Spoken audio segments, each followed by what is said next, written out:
নমস্কার বন্ধুরা, দিনটি ছিল ভ্যালেন্টাইন ডের পরের দিন অর্থাৎ রবিবার। ঘুম থেকে উঠে দেখি পায়েল ঘরে নেই, তো আমি ওই ফাঁকে পুজোটা দিয়ে সেরে বসে থাকলাম, কারণ পায়েল এসে দেখবে পুজো দেওয়া হয়ে গেছে।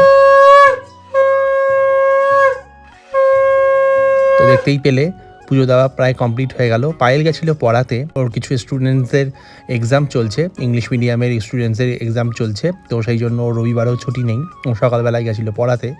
তো যাই হোক, 10টা নাগাদ পায়েল পড়িয়ে বাড়ি চলে এলো, আর ও ঢোকা মাত্রই আমি চলে গেছিলাম দোকানে।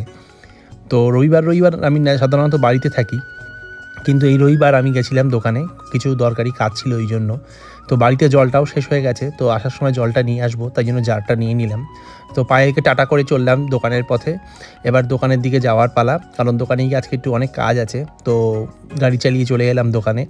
তো দোকানে কী কাজ আছে তোমাদের সেটা অবশ্যই বলবো, কারণ বিগত এক সপ্তাহ ধরে গেছে দোকানে ভ্যালেন্টাইন উইক। তো ভ্যালেন্টাইনের জন্য সারা দোকানে একটা সাজো সাজো রব হয়ে উঠেছিল, যত ভালোবাসার জিনিসপত্র সমস্ত দিয়ে দোকানটা সেজে উঠেছিল। তো দোকান খুলেই প্রথমে পুজো দিয়ে দিলাম, ভগবানের আরাধনা করেই দোকান শুরু করব।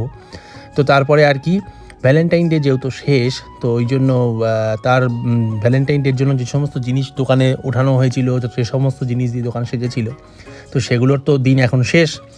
তো সেগুলোকে গুছিয়ে আবার সামনের বছরের জন্য তুলে রাখার পালা। তো যাই হোক, সেগুলোকে আবার স্টোরেজ করে রাখতে হবে। তো সেগুলোকেই আবার ঝেড়ে ঝেড়ে সুন্দর করে পাট করে ব্যাগের মধ্যে ভরে যাতে সারা বছর রেখে দেওয়া যায়, ওই জন্য সেই কাজটাই করছিলাম। তো দেখতেই পাচ্ছ, এই হার্ট শেপের যে কুশনগুলো হয়, এগুলো ভ্যালেন্টাইন ডেতে খুবই পপুলার। কাপেলরা একে অপরকে এগুলো দিয়ে থাকে, ঝেড়ে ঝেড়ে পার্ট বাই পার্ট করে ব্যাগের মধ্যে ভরে রাখলাম। এই করতে করতে অনেকটাই সময় লেগে গেল। সকাল 10টার সময় দোকান খুলেছি, আর অনেকক্ষণ প্রায় 2 ঘন্টা কাজ সেরে এখন সবে বসলাম।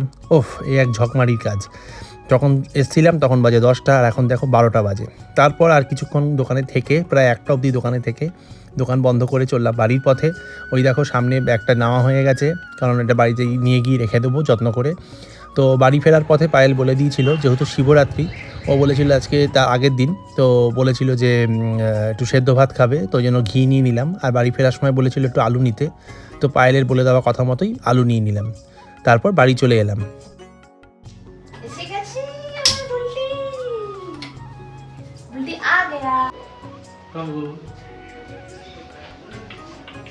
বাড়ি এসে গেছি, ফ্রেশ হব। টাটা।